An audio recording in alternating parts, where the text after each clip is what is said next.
Copywriting isn't spammy. It's not salesy. It's not, it's not used car salesman or lawyer, like let's scam them and trick them into buying.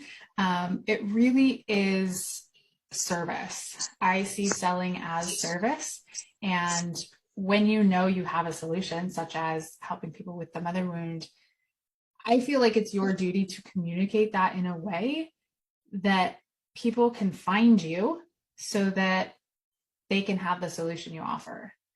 I always look at it as you are the answer to somebody's prayer out there, or a lot of somebody's prayers that need your help. So that's what copywriting is to me. It's the ability to communicate in a way that connects with your ideal client because they want the solution.